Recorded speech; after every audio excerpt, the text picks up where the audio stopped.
Hey y'all, welcome back. Today we're wrapping up all the books that I read in March, and March was actually a great reading month for me. I didn't read quite as many books as in February. I was really thriving though with audiobooks and novellas, and the quality of the books I was reading this month was much higher. I had multiple 5 stars in March, which was great because that's really the first 5 stars I've had this year. So I just have a little bit of a stack here to talk about, but I am so excited about these because I loved basically everything I read this month. The first thing I read was for the Roll of Reads readathon. I read What Feasts at Night for the LGBTQIA+ representation prompt, and this one is by T. Kingfisher. It's a novella about Alex, who is a soldier from a fantasy country called Galatia. It's set kind of in our world, but in a country that doesn't actually exist. This is the sequel to What Moves the Dead, and it's following Alex as they're returning to a hunting lodge that they inherited from their father, preparing to host some friends of theirs from the first book. And things are not as they seem when they arrive because the previous caretaker has died, and nobody will quite tell them what's going on or what's happened. So they stumble blindly into a kind of folklore monster situation because there is some sort of creature that is haunting the hunting lodge, and they have to work with their friends to try and defeat that creature. I really enjoyed this. I didn't like it quite as much as What Moves the Dead. I think that the horror elements here were a little weaker than What Moves the Dead, mostly because I wanted just a little bit more of them. There was a lot more time spent kind of developing the character relationships, which I really enjoyed. I really liked the characters here. We got a few new people who were really interesting to learn about, and a few returning favorites from the first book.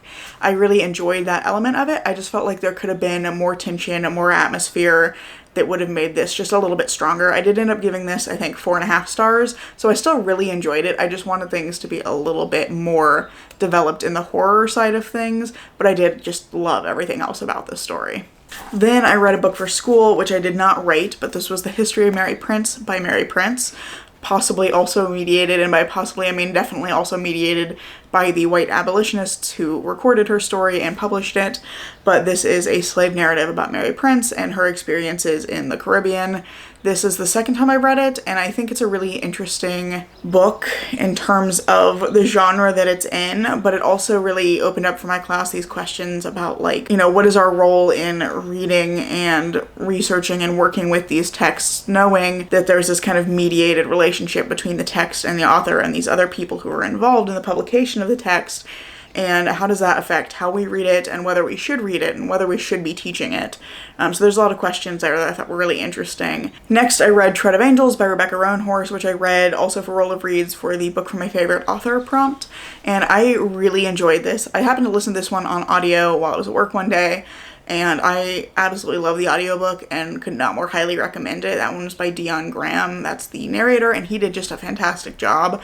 But I also thoroughly enjoyed the story of this one. It's a murder mystery set in a kind of alternate version of our world, following Celeste and Marielle. They are sisters who live in this version of a mining town in kind of like late 1800s, early 1900s. And in this mining town, there are the descendants of angels and demons living amongst humans, and this town is basically where the last big battle in the war between heaven and hell after Lucifer's rebellion ended. And so on the biggest night of the year, when basically angels are celebrating the end of the war and demons are kind of mourning the losses that they had all those centuries ago, Marielle is accused of murdering a virtue, which is one of the highest ranking members of society. They're part of the elect, which are the descendants of the angels, who have dedicated themselves to the service of one order of angels or another. Celeste and Marielle are both half elect, half fallen, but Celeste can pass for elect because she doesn't bear this like particular mark that reveals that somebody is fallen, and Marielle does have that mark, so she kind of has a different experience of society than Celeste, but Marielle is accused of murdering a virtue, and so she's arrested and taken away, and Celeste takes it upon herself to investigate and try to free her sister from the clutches of the virtues. And I really enjoyed the direction that this mystery went. I think it's really interesting, and actually, like, partway through I was kind of like, well, I think if the mystery goes like this one way, that would be the most interesting way it could go, and then it did do that, and I was very excited about it. But I just really enjoyed the exploration of the relationship between Celeste and Marielle and how that has developed over time. I also was really interested in the ways that this was exploring, like, what is Celeste willing to do? What are the lengths she's willing to go to protect her sister? And there was a lot of stuff about like justice and love and how that influences the decisions that we make, both like familial love but also romantic love and the love of friends. So there was just a lot going on in this book, and I really enjoyed it. I thought the investigation was really interesting, and I really liked the way that the clues kind of slotted together, and the way that I kind of picked up on what was going on partway through, and that didn't at all take away from my enjoyment of the conclusion. I think that it all comes together in a really interesting way, and I just thoroughly enjoyed every minute of this novella, and it felt like the perfect length of story, and it feels like one of those where the story has ended, but the world still goes on, and that is my favorite kind of ending for a book, so I just loved everything about this. I gave it 5 stars, and I'm so glad that I finally picked this one up, because it's been sitting on my shelves for a while, and I can't believe it took me that long to actually read it. I've forgotten that it was an audiobook that I listened to kind of earlier on that I somehow missed in my list here, but I listened to The Last Time I Lied by Riley Sager, and this one I was interested to pick up because I'm working on reading his entire backlist, and I usually find that I like his newer stuff better than his older stuff, and this was, I think, his second book, and I was pleasantly surprised that of the earlier books of his that I've read, this is absolutely my favorite. I liked the way that the mysteries played out, because I think they go in directions that I wasn't entirely expecting, and I just really appreciated the aspect of it.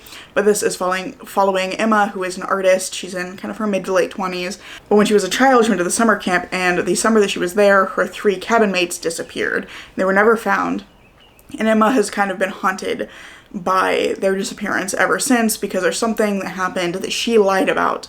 So that guilt has kind of haunted her for all of these years, and now she gets an opportunity to go back to the camp as an art teacher, and she takes it as an opportunity to kind of investigate and see if she can figure out what actually happened to her friends when they disappeared that summer.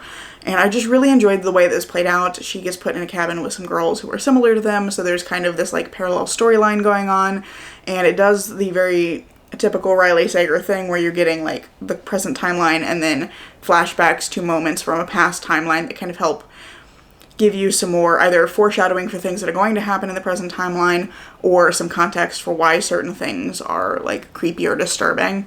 So I really was enjoying the 2 timelines in this. I felt like he did a really good job of writing the little version of Emma. She's like 13 in the past timeline, and I was actually really impressed with his ability to write a believable like teenager kind of starting the process of puberty. I thought that that was pretty well done, and I really liked both versions of Emma, both the younger and older versions of her. I also like the ways that the 2 timelines converged and the actual like answer to the mysteries, because we end up having kind of like 2 parallel mysteries. The way that those wrapped up I thought was really smart and interesting, and it did things I wasn't expecting, and so I was just thoroughly impressed with this, given that I've not liked as well most of his earlier works. I really don't like Final Girls or Lock Every Door.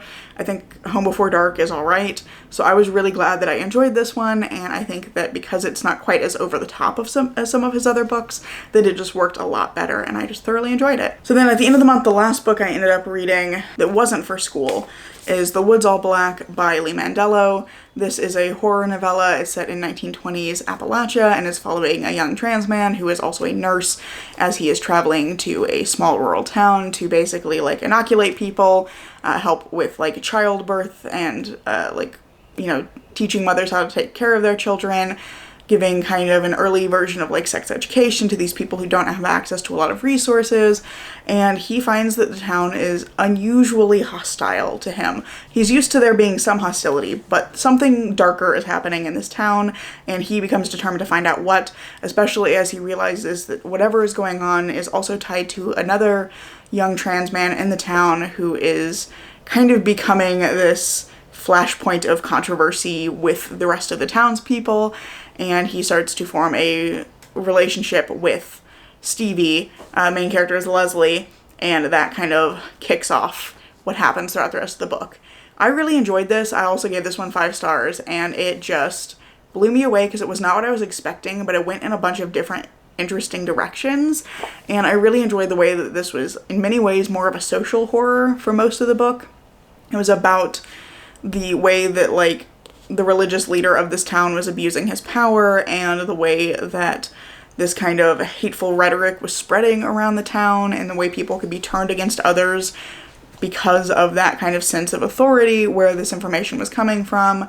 So there was a lot of social horror for the first section of it, and then we do get some more kind of supernatural elements later on that I thought were really fun, and I really enjoyed those sections. They were also quite grisly, so just like heads up there was a good amount of gore in the last section of the book, and it just goes in directions I completely was not expecting, but I thoroughly enjoyed it. I think ultimately, like, objectively, this is a 4-star, because the relationship between Leslie and Stevie could have been better developed. I think that they could have had a little bit more time together on page, and I would have believed this a little bit more. But I gave it 5 stars anyway for sheer enjoyment and the fact that this book had me in a complete chokehold. I read this the moment it came into my house. I opened the box, I read like the first few pages, and then I read this until it was like 1:30 in the morning because I could not put it down.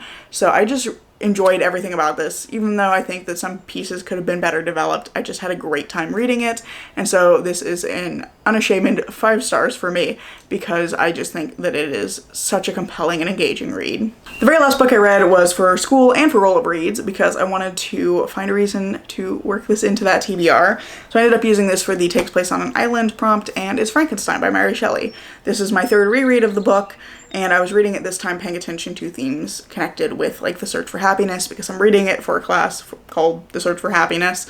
So that was what I was paying attention to this time. This was yet another 5-star read for me. I love this book. I enjoy it every time I reread it. Victor is such a melodramatic little trash gremlin, and I love watching him just make his life implode and watch it as if it's not his fault. So I just really enjoy rereading this every time, and I had a great time paying attention to like some new elements of it, really paying attention to the details of the story, and I'm so glad I got a chance to reread it. I am hoping to soon read some retellings of this now that it's fresh in my memory, but it just was like a perfect way to end March for me. So these and one more audiobook are all of the books that I read in March, and I just had a absolutely fantastic read a month. Let me know down in the comments below if you've read any of these and what you thought of them. I'm always interested to see other people's opinions, even on books that I love, even if you disagree with me. I just love to know what other people have thought of things, and yeah, I'm just really glad that March went as well as it did. I'm hoping to keep that momentum going into April, but this is pretty much all I have for you for now, at least for this video. So if you like this video, I hope you'll consider giving it a like and maybe even subscribing to see what comes next. I'm currently posting on Tuesdays and Saturdays, and I hope to see you in the next video. Bye.